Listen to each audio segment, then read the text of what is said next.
Siap kedengaran Teh. Dengar Teh. Ya, mohon maaf jika nanti di pertengahan mungkin tiba-tiba terlempar. Jadi dilanjutkan saja gitu ya, Bang, nanti. Oke, bismillahirrahmanirrahim. Terima kasih banyak Teh Niswa sudah memperkenalkan kami tadi melalui CV. Perkenalkan kembali, nama saya Maisa Amila Salihah. Tadi sebagaimana diperkenalkan gitu ya oleh moderator. Nah, untuk mundur lagi Bang. Ya, mungkin sambil menunggu. Nah, kita sekarang masuk ke pematerian yang ketiga ya di hari ini, yaitu mengenai pertolongan pertama dasar. Gitu. Kenapa dasar? Karena kami akan memperkenalkan dasarnya terlebih dahulu, gitu ya, sebelum nanti teman-teman mendalami lagi ilmu-ilmu tentang pertolongan pertamanya. Oke, boleh di next, Bang.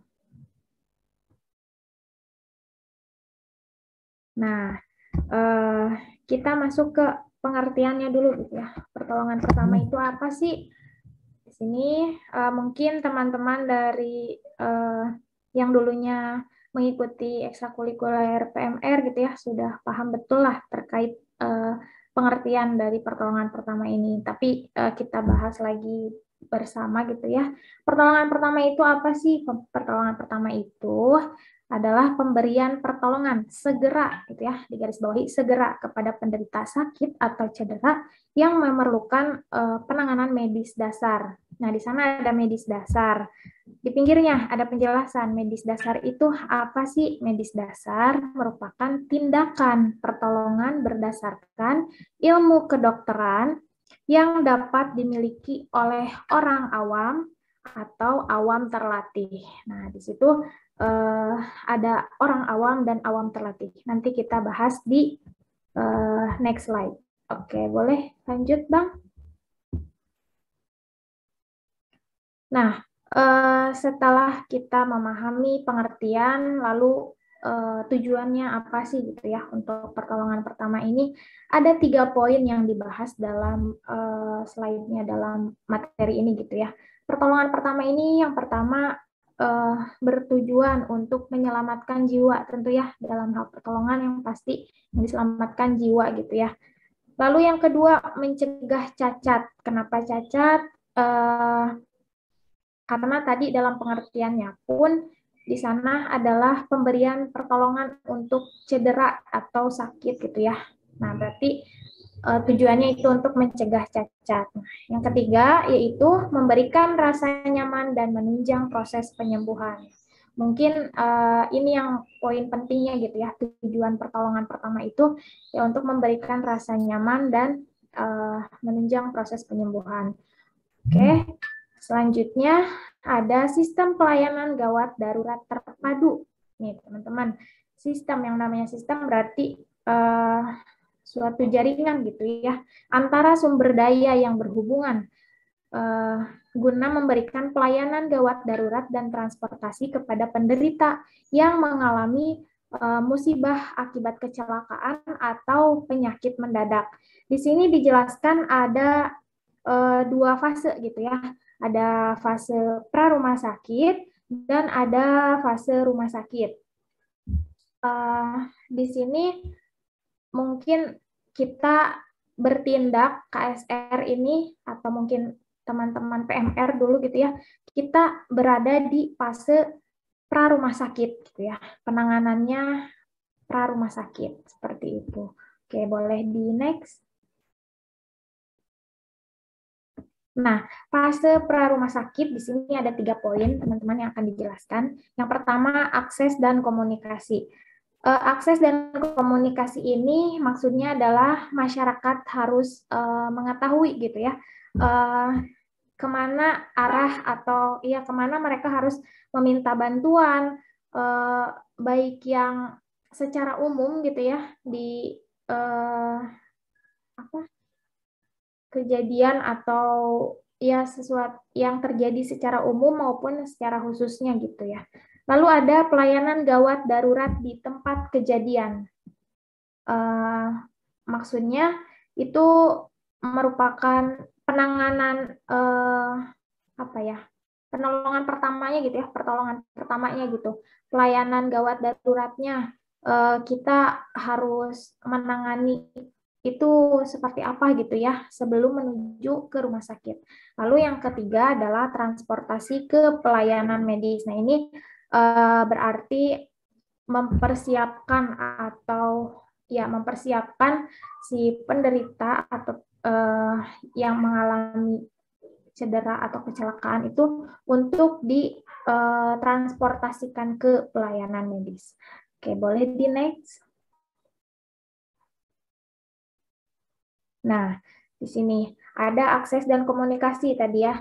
Akses dan komunikasi itu yang pertama yang harus diperhatikan ketika kita menemukan atau ya dihadapkan suatu kejadian atau mungkin kecelakaan ya di luar ya di hadapan kita gitu ya saat itu harus ada nomor darurat yang beda gitu ya dan mudah dipanggil seperti itu. Lalu ada sarana untuk memanggilnya gitu. Oke, boleh di next.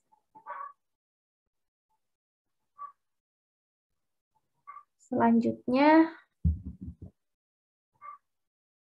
masih loading. Oke, selanjutnya adalah pelayanan. Nah, oke, sudah ada. Pelayanan gawat darurat di tempat kejadian, maaf itu tipe ya. Nah, tadi ada tiga klasifikasi atau tiga apa ya jenis mungkin ya. Orang awam khusus atau terlatih, dan tenaga khusus. Orang awam ini merupakan orang yang tidak terlatih atau tidak memiliki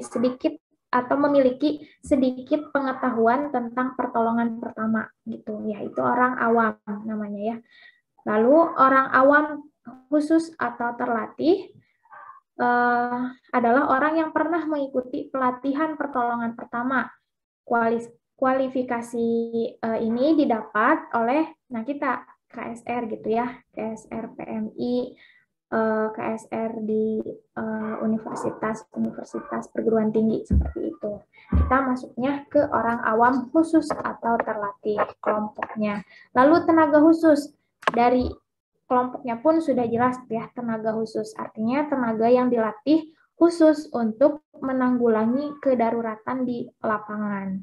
Begitu. Boleh di next.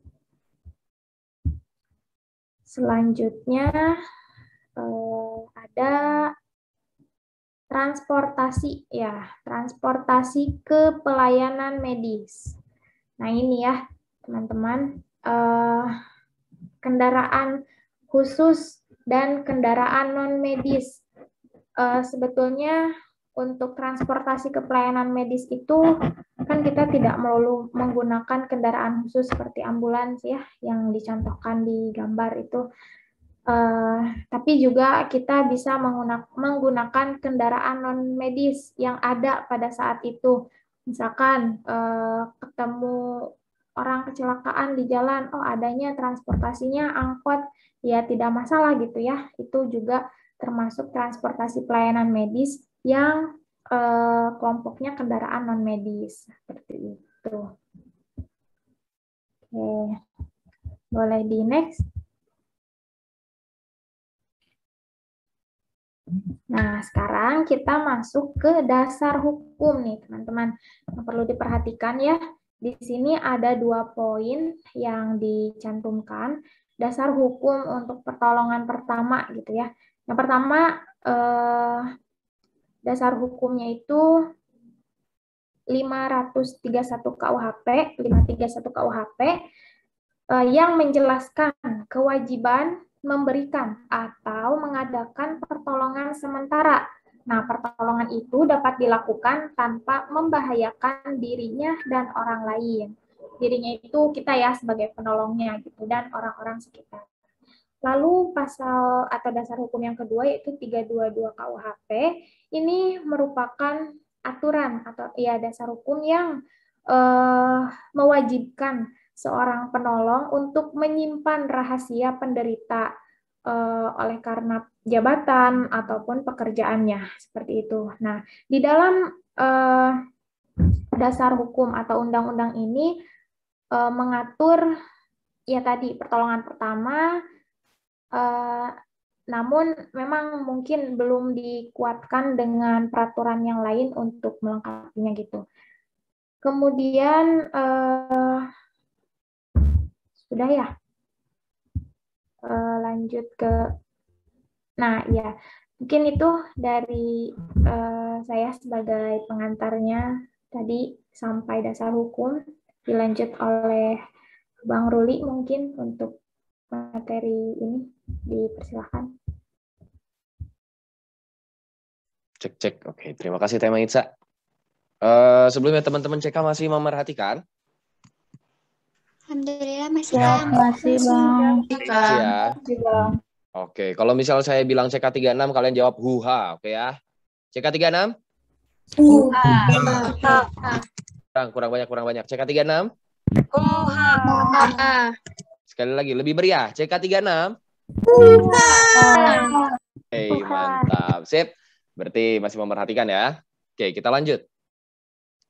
Ada yang namanya persetujuan pertolongan. Ada dua ya klasifikasinya. Yang pertama persetujuan yang dianggap diberikan. Persetujuan yang kedua persetujuan yang dianggap dinyatakan. Oke, kalau persetujuan yang dianggap diberikan itu kita hanya melihat, misal ada korban, kemudian dia mengizinkan kita menolong dengan menggunakan bahasa isyarat, tidak secara langsung dengan lisan. Itu bisa dianggap diberikan. Atau korban tidak sadar, atau korban anak kecil yang belum bisa berbicara dengan lancar. Itu dianggap diberikan ya. Kalau yang kedua, ini sudah berkomunikasi dengan jelas, sudah ada persetujuan dari saksi. Hal yang sekiranya seperti itu. Oke, saya lanjutkan. Selanjutnya ada APD atau alat pelindung diri. Saya butuh satu orang dari CK36, saya tunjuk ya sebentar.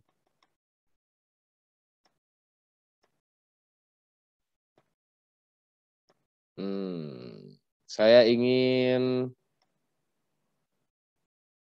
Arsila, CK019. siap CK019. Ya, oke.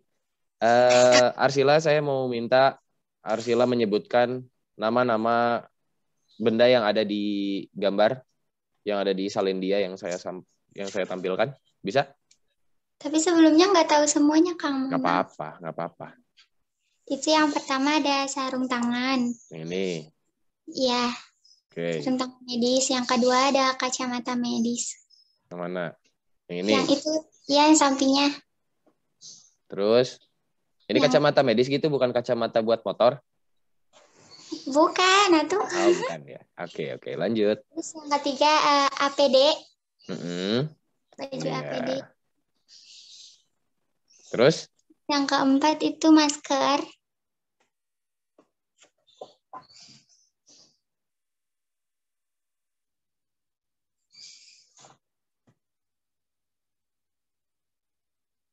Selanjutnya setelah masker apa tadi? Yang itu nggak tahu apa, Kang. Oke. Sip, udah terima kasih ya Arsila. Terima kasih juga, Kang. Aplaus dulu untuk Arsila. Terima kasih sudah menjawab. Oke, yang ini tuh ada alat untuk bantu pernapasan. Ya. Terus, dan yang terakhir ini ada apa? Helm proyek, bukan. Itu helm untuk pelindung diri. Intinya, semua yang digunakan oleh penolong itu untuk melindungi diri kita sendiri. Fungsi dari APD ini berbagai macam, kawan-kawan. Kalau misalnya kita ambil contoh hazmat. Dari paparan virus yang ada di dunia sekarang, dari pandemi yang sedang terjadi di dunia, baju hazmat ini melindungi atau meminimalisir terjadinya penularan ke tenaga medis atau kita sebagai penolong. Seperti itu. Kacamata juga, ini bukan kacamata buat riding ya. Ingat, bukan cuma buat olahraga, tapi untuk penolong juga bisa. Jadi intinya banyak fungsinya. Kemudian sarung tangan latex untuk menjaga kebersihan. Ini sarung tangan karet ya, sarung tangan medis. Masker juga. Kalau misalnya sekarang saya tanya, kenapa sih kita harus menggunakan APD, teman-teman? Satu orang raise hands up. Wah, Ada 2 partisipan raise hand. Oke, saya tunjuk Dinda Novia. Baik, izin menjawab 108 Denen Eh, Filipiana. Tunggu. Saya mau kalau misalnya perkenalan, perkenalkan nama, kemudian NICK-nya yang lengkap ya. Siap. Baik, izin menjawab. Sebelumnya izin memperkenalkan diri terlebih dahulu dan mohon maaf bila off cam karena terkendala jaringan. Saya Diana Felistriana dari Sokal 11 dengan NICK 210361008. Kenapa kita harus memakai alat perlindungan diri? Agar tidak terkontaminasi dari virus-virus pasien atau orang-orang yang kita tolong. Terus kitanya juga nggak nularin ke orang itu juga gitu. Seperti itu. Terima kasih. Terima kasih Dinda. Ada yang mau menambahkan atau ya, ada yang mau menambahkan? Intan Farhani ya, tadi masih raise hand nih. Mau menambahkan Intan Farhani? Ya, Kang. Izin saya Intan Farhani. 15018. Izin menjawab. Ulangi. Ini iya. CK-nya ya, bukan Ya, Kang, bukan baik. nomor sokelnya. Izin memperkenalkan diri dengan nomor NICK 018, nama Intan Farhani dari Sokel 15. Jadi alat pelindung diri ini untuk mengurangi resiko selama kita bekerja atau selama kita terjun ke tempat kerja kita gitu kan. Seperti itu. Menghindari resiko terjadinya bencana atau ya kayak gitu kan. Terima kasih. Okay. Terima kasih Intan Farhani dan Dinda tadi yang sudah mau menjawab. Intinya alat pelindung diri kita highlight ya, namanya saja alat pelindung diri. Intinya pelindung untuk penolong ya. Jadi entah itu untuk perlindungan diri kita sendiri ke korban atau sistem proteksi kita agar apa yang terjadi dengan korban atau apa yang diidap oleh korban tidak tertular kepada kita. Intinya seperti itu. Lanjut ya. Kewajiban pelaku pertolongan pertama atau penolong pertama. Yang pertama ada menjaga keselamatan diri, anggota tim, penderita, dan orang sekitarnya. Jadi jangan sampai pelaku pertolongan pertama itu, kita ada kata-kata P3K ya, pertolongan pertama pada kecelakaan, jangan sampai jadi KP3. Diulangi, P3K jangan sampai jadi KP3. Yang seharusnya pertolongan pertama pada kecelakaan jangan sampai menjadi kecelakaan pada penolong pertama. Jadi konsep atau poin pertama ini harus diperhatikan dengan baik, menjaga keselamatan diri, anggota tim, penderita, dan orang sekitarnya. Oke, saya lanjut. Poin kedua ada dapat menjangkau penderita. Intinya kita tahu penderita posisinya ada di mana, atau korban kita tahu bisa dijangkau atau tidak. Yang ketiga, dapat mengenali dan mengatasi masalah yang mengancam nyawa. Skala prioritas. Saat melakukan pertolongan pertama, kita harus tahu apa tindakan yang harus kita ambil dengan cepat, tepat, dan tidak merugikan siapapun. Lanjut, meminta bantuan atau rujukan. Oke, kalau misalnya teman-teman itu ada, katakanlah berdua, saat melakukan pertolongan pertama, jangan sampai merasa bisa sendiri. Kalau misalnya di sana ada yang lebih paham atau lebih terlatih, silakan minta bantuan. Jangan sampai merasa bisa melakukan segala-segalanya sendiri, tapi ternyata banyak kelalaiannya gitu. Kemudian memberikan pertolongan pertama cepat dan tepat berdasarkan keadaan korban, seperti yang saya sampaikan tadi di poin ketiga juga. Kemudian membantu pelaku pertolongan pertama lainnya. Ini juga menyinggung ke poin keempat tadi. Yang ketujuh ada ikut menjaga kerahasiaan medis penderita seperti pasal 322 KUHP tadi ya. Poin ke-8 ada melakukan komunikasi dengan petugas lain yang terlibat. Ke-9 mempersiapkan penderita untuk ditransportasi. Kalau ada pertanyaan silakan langsung raise hand. Kalau tidak saya lanjut ya. Selanjutnya ada kualifikasi pelaku pertolongan pertama. Jujur dan tanggung jawab. Itu semuanya ya. Harus kemudian berlaku profesional, kematangan emosi, kemampuan bersosialisasi, kemampuannya nyata terukur sebagai sertifikasi. Jadi tidak asal-asalan hanya mengikuti tapi tidak ada tolak ukur yang menentukan bahwa orang itu bisa melakukan pertolongan pertama atau tidak. Seperti kawan-kawan sekarang. Kawan-kawan sekarang dilatih untuk menjadi penolong, mempelajari pertolongan pertama dan lain sebagainya, kemudian akan dites di akhirnya. Jadi ada tolak ukur teman-teman paham atau tidak, sampai akhirnya nanti teman-teman diterjunkan ke lapangan. Paham ya? Kemudian ada kondisi fisik baik, dan yang terakhir mempunyai rasa bangga. Penolong juga harus punya secara mental bisa healing lah, kalau bahasa sekarang ya, healing ke diri sendiri, biar punya apresiasi kepada diri sendiri bahwa kita sudah melakukan hal yang baik, kita sudah melakukan hal yang dapat bermanfaat bagi orang lain, dan itu patut diapresiasi. Seperti itu teman-teman. Kemudian ada peralatan pertolongan pertama. Kalau tadi APD, ada alat pelindung diri, kalau sekarang peralatan pertolongan pertama. Ada penutup luka. Di sini kita belum ada gambar ya, mungkin nanti di lain waktu sama Abang atau sama Teh Maisa akan dikirimkan. Yang pertama ada penutup luka, yang kedua ada pembalut. Ingat, pembalutnya mohon maaf, bukan pembalut yang biasa digunakan untuk perempuan, tapi ini pembalut luka ya. Nanti kita kasih contoh deh. Ketiga, ada cairan antiseptik. Keempat, peralatan stabilisasi. Kelima, gunting. 6, pinset. 7, senter. Senternya bukan senter yang senter gede ya, bukan senter yang kalian pikirkan. Senter ini senter yang seperti pulpen bentuknya. Itu untuk memeriksa nanti pupil mata. Seperti itu. Atau lubang hidung, lubang telinga, dan lain sebagainya. Atau mulut. Jadi bukan senter yang gede amat ya. Kemudian ada kapas, ada cairan pencuci mata, ada selimut, ada kartu penderita. Nah, kartu penderita ini digunakan untuk mendata atau kita nyatet korban ini mengalami apa saja. Jadi seperti data diri, kemudian kesan umum, nanti teman-teman akan belajar. Intinya kartu penderita ini akan diserahkan nanti ke fase ditransportasikan, atau korban itu dipindahkan dari tempat kejadian ke rumah sakit. Nanti teman-teman akan mempelajari itu ya. Yang ke-12 ada alat tulis, itu untuk mengisi tadi kartu penderita. Ke-13 ada oksigen, oksigen ya. Ada contohnya nggak? Nggak ada ya? Nanti aja lah ya di akhirnya. Ada oksigen tabung ya, oksigen tabung kecil, oksigen namanya. Kemudian ada tensimeter. Tensimeter ini sebenarnya bukan tensimeter yang namanya sphygmomanometer. Diulang, sphygmomanometer. Itu untuk mengukur tekanan darah. Dan yang terakhir ada stetoskop. Sip. Sekian kalau dari saya. Apakah dari... saya serahkan dulu ke moderator deh, biar dibuka termin pertanyaan. Ya, baik. Terima kasih, Teh Maisa dan Kang Roli. Gimana ya, teman-teman CK, sangat menarik sekali ya pemateriannya. Pasti banyak pertanyaan-pertanyaan mungkin yang terbersit. Jadi untuk sekarang kita buka sesi tanya jawab.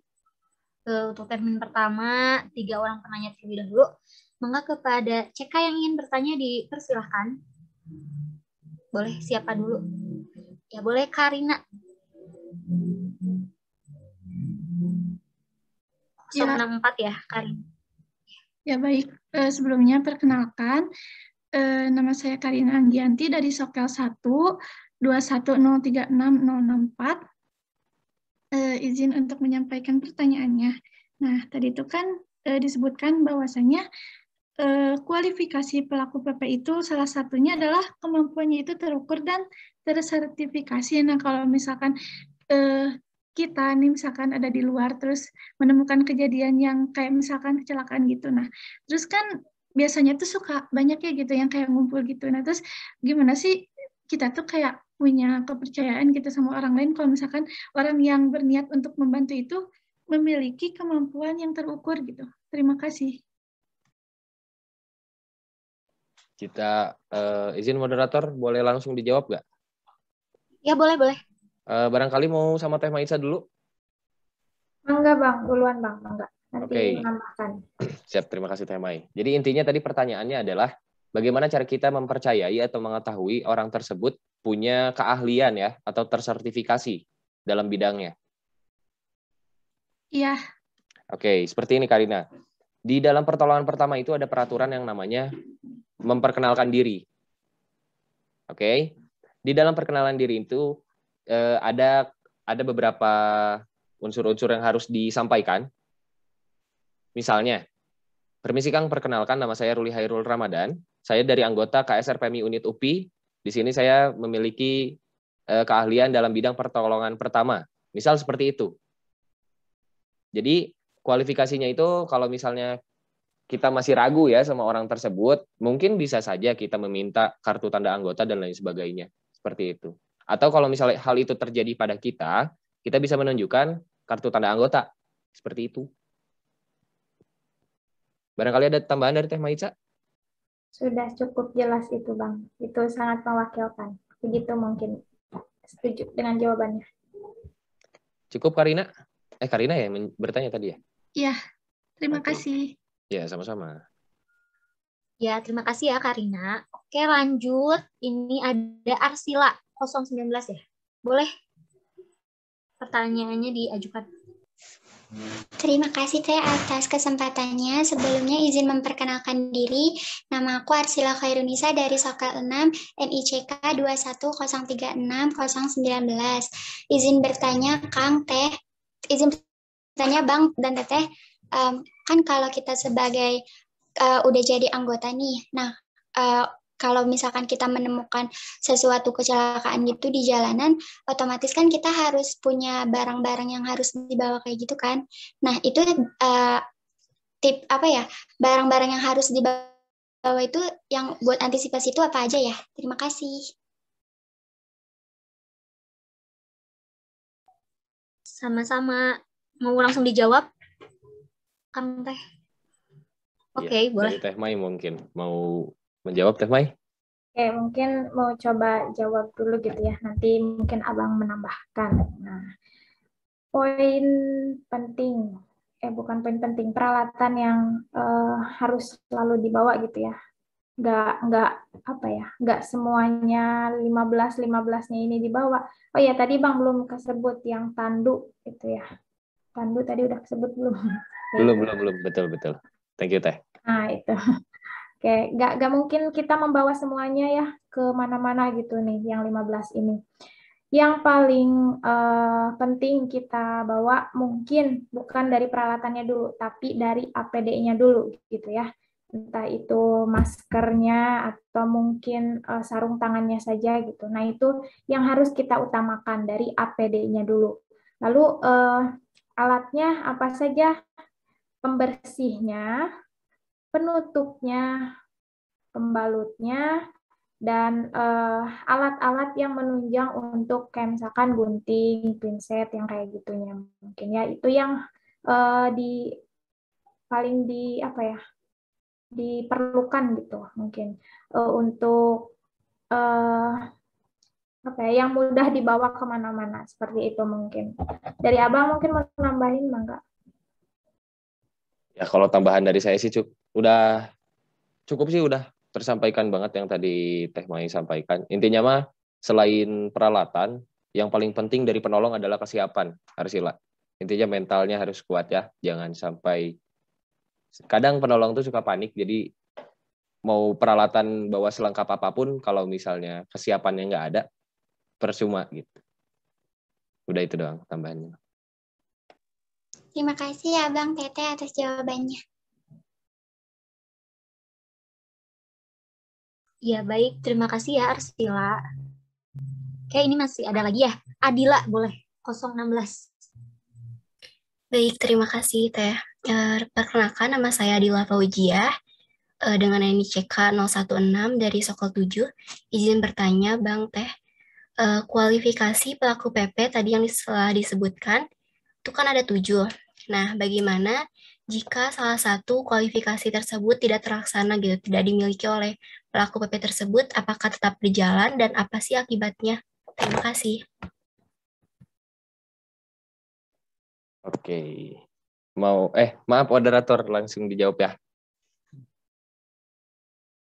Ada nggak? Boleh. Ya, boleh. Mau sama Teh Maica dulu? Enggak, Bang, boleh. Abang dulu. Nanti ditambahin. Kalau saya analoginya gini, Adila ya tadi ya yang bertanya ya. Adila kan benar ya? Nggak kelihatan di sini. Oke. Gini Adila, kalau analogi dari saya, istilah kursi ya. Kalau kursi itu kan ada 4 ya kakinya. Satu gak ada tuh mual ajeg lah kalau bahasa Sunda mah, jadi nggak bakal kuat gitu.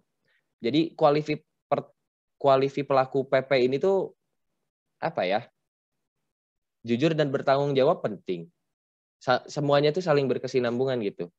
Intinya kalau salah satunya nggak ada, akan memengaruhi beberapa aspek yang lain. Seperti kalau misalnya poin 1 sampai ke poin ke-6 ini poin 1 sampai poin ke-6 ini terpenuhi, tapi poin ke-7 tidak terpenuhi, mungkin bisa saja dalam kepribadian penolong ini tidak akan mempunyai rasa kepuasan yang, bukan kepuasan dalam hal sudah cukup melakukan pertolongan ya, tapi tidak ada apresiasi kepada diri sendiri gitu loh. Sampai akhirnya nanti tidak apa ya disebutnya, punya perasaan yang kurang sehat gitu. Kemudian kalau misalnya poin 1 sampai poin 1, 2, 3, 4, 5, 7 itu terpenuhi. Tapi kalau misalnya kondisi fisik tidak baik, sebagai pelaku, saya rasa bakal jadi masalah baru gitu untuk penolong ya. Jadi intinya kualifikasi penolong ini tuh penting semua aspeknya. Jadi kalau misalnya ditanya bagaimana kalau sampai salah satunya tidak ada, ya jangan sampai seperti itu. Jadi kalau misalnya menjadi penolong pertama tuh banyak yang harus dituntut dari diri sendiri, mau tidak mau, seperti itu. Itu kalau dari saya. Kalau dari Teh Maitza, barangkali ada tambahan? Iya, sepakat dengan Abang Ruli tadi ya, betul sekali. Jadi memang kualifikasi pelaku PP ini ya tadi saling berkesinambungan. Artinya satu enggak ada, ya berarti belum bisa dikatakan sebagai pelaku PP yang bukan yang baik apa ya, yang sesuai gitu. Karena mungkin dalam melaksanakan tugasnya sebagai mungkin nanti sebagai pelaku PP gitu ya, kita harus memperhatikan hal-hal kecil yang memang itu sangat dibutuhkan gitu ya. Terutama mungkin bersangkutan dengan kepercayaan dari lingkungan sekitar yang di sana, menyangkut tadi yang pertanyaan tadi gitu ya. Kalau misalkan kualifikasi PP-nya ini tidak terpenuhi gitu ya, bisa saja mungkin kepercayaan dari orang-orang sekitar yang sedang kita tolong gitu ya, bisa ragu-ragu gitulah ya istilahnya kepada pelakunya, kepada penolongnya gitu. Itu mungkin tambahannya.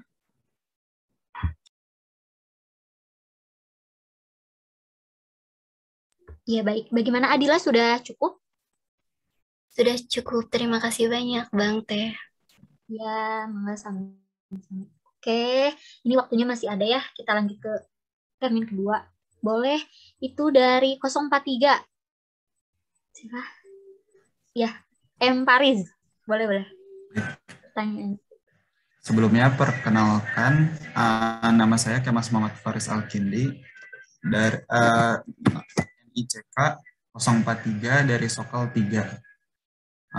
Bang Teh mau nanya, kan tadi ada persetujuan pertolongan. Yang pertama, menganggap dia minta ditolong karena tidak bisa menjawab. Kedua, dengan dinyatakan yang dia dengan lisan mau ditolong. Nah, kalau misalnya si yang korban ini tidak ingin ditolong, tapi kita tahu dia tuh sebenarnya butuh pertolongan, tapi dia nggak mau ditolong, apa yang harus kita lakukan? Kayak udah ngebiarin aja gitu, Kang, atau gimana tuh? Sekian pertanyaannya, Bang. Oke. Ya, boleh langsung dijawab ya. Mangga, bisi Teh Mai dulu mau? Mangga, duluan. Oke, siap. Ini Faris, Kemas, sorry. Jadi intinya pertanyaannya, gimana kalau misalnya korban ini bisa bicara, dinyatakan gitu ya, kita masuknya kualifikasi kedua, kita tahu kondisinya tidak baik-baik saja, kondisinya nyawanya terancam, tapi tidak ingin ditolong, seperti itu. Oke, pertanyaannya, apakah kita perlu melakukan pertolongan atau tidak? Itu intinya ya. Oke, saya kembali ke kewajiban pelaku PP dan kualifikasi pelaku PP. Ya, kenapa saya harus kembali ke kewajiban? Perhatikan poin mana aja yang tadi hampir serupa sama masalah atau menyinggung sama masalah yang tadi Kemas bawa. Coba Kemas jawab. Poin apa aja kira-kira?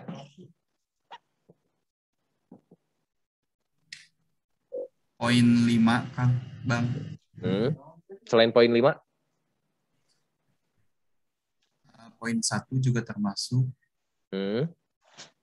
Poin 1 itu keseluruhan ya, keseluruhan pertolongan pertama. Kita ambilnya ke studi kasus yang kamu angkat aja tadi bahasannya. Selain 5 apa lagi?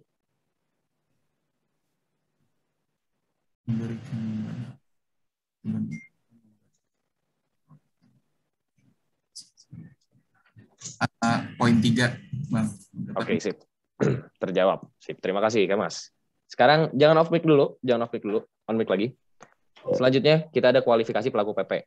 Menurut kamu, yang tadi bertentangan sama yang bertentangan atau masalahnya yang menyinggung sama studi kasus tadi yang kamu angkat bahasannya, kira-kira ada di poin berapa? Apa yang diperlukan dari kualifikasi PP? Kalau ada kasus yang seperti kamu bahas tadi. Poin 2 dan poin 4, Bang. Selain 2 dan 4? Ada lagi, satu lagi. Termasuk. Poin 1, Bang, menurut aku, tapi jujur dan bertanggung jawab, apakah itu termasuk tanggung jawab kita juga, Bang? Oke, sip. Saya jawab ya sekarang ya. Terima kasih, Kemas, sudah mau berkontribusi. Oke, yang pertama, tadi kita kembali ke poin-poin ya. Dapat mengenali dan mengatasi masalah yang mengancam nyawa. Itu poin ketiga. Poin kelima, memberikan pertolongan pertama cepat dan tepat berdasarkan keadaan korban. Tapi bagaimana kalau misalnya kasusnya korban tidak ingin ditolong? Jujur dan bertanggung jawab itu atas apa yang kita lakukan. Kita jujur dalam melakukan pertolongan pertama dan bertanggung jawab atas apa yang sedang kita lakukan sampai akhirnya nanti diberikan ke ambulans ya, misal seperti itu. Oke, tadi kamu mengutip poin kedua dan poin keempat. Begitu? Berlaku profesional dan kemampuan bersosialisasi ya. Betul, Bang. Oke, yang sebenarnya ada satu lagi yaitu kematangan emosi, karena kalau misalnya emosinya tidak matang, tidak bisa berlaku profesional, bakal jadi masalah baru nanti jadi sebagai penolong. Jadi kalau misalnya kasus yang terjadi kayak Mas tadi bahas, menurut saya cuma satu, intinya kemampuan bersosialisasi dan kematangan emosi. Jangan sampai kita mudah terpengaruh sama apa yang dikatakan oleh korban atau apa yang dikatakan oleh klien kalau di PK sebutnya. Intinya berkomunikasi, kita yakinkan bahwa kita adalah penolong, kita adalah tenaga yang terlatih untuk melakukan hal-hal demikian sampai akhirnya korban ini bisa kooperatif dengan kita. Kalau itu menurut Abang. Jadi intinya dari kualifikasi pelaku tuh berpengaruh sama kewajiban sih sebenarnya. Gak sedikit juga mungkin ada kasus orang-orang yang menolak untuk ditolong. Tapi kalau menurut saya pribadi hal tersebut yang harus dilakukan. Barangkali ada tambahan dari Teh Maitza? Sudah cukup mewakilkan. Intinya mungkin ya tadi betul, kemampuan bersosialisasi, gimana caranya untuk lebih meyakinkan gitu. Itu mungkin ya poin pentingnya di sana.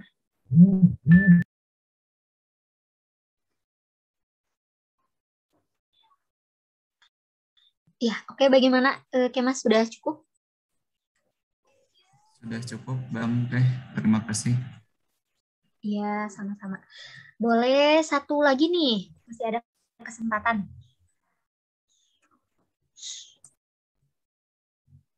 Ada lagi yang ingin bertanya? Satu orang lagi. Udah jelas Purda Teh tadi pemateriannya dari Teh Maitza sama dari Ruli. Ya, sepertinya sudah jelas dan tidak ada yang ingin ditanyakan. Oke, baik. Mungkin penutupan nih dari pemateri. Bagaimana? Ada pesan-pesan yang ingin disampaikan? Dari Teh Mait dulu lah. Oke, boleh mungkin sedikit menyampaikan gitu ya. Untuk kita sebagai pelaku PP mungkin berikanlah penanganan yang maksimal yang sesuai dengan kemampuan kita, tapi jangan pernah memberikan harapan kepada korban gitu ya. Itu mungkin untuk poin yang perlu teman-teman silahkan maknai gitu ya, apa itu artinya gitu. Dan mungkin cukup, semangat untuk mengikuti pematerian selanjutnya.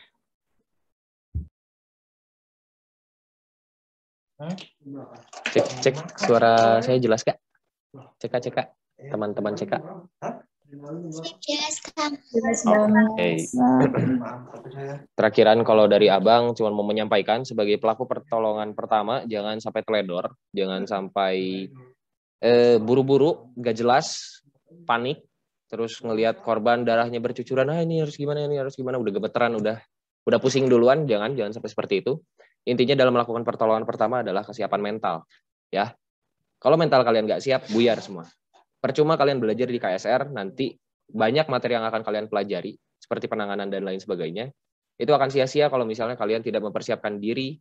Di jalan mungkin bisa aja ketemu sama orang yang kondisinya kritis, kondisinya tidak baik-baik saja, kondisinya sudah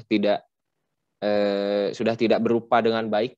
Jadi intinya, kalau pesan dari saya pribadi, siapkan mental, jangan panikan, hindari kebiasaan-kebiasaan panik atau berpikir pendek. Seperti itu saja. Saya kembalikan ke moderator. Terima kasih. Oke, iya baik, terima kasih ya. Oke, cek Kak, alhamdulillah pematerian ketiga mengenai PP dasar ini telah selesai.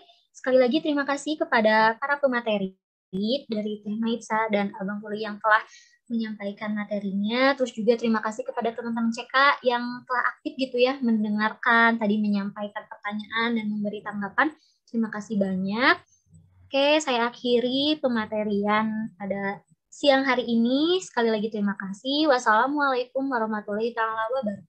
Saya akan kembalikan ke panitia acara.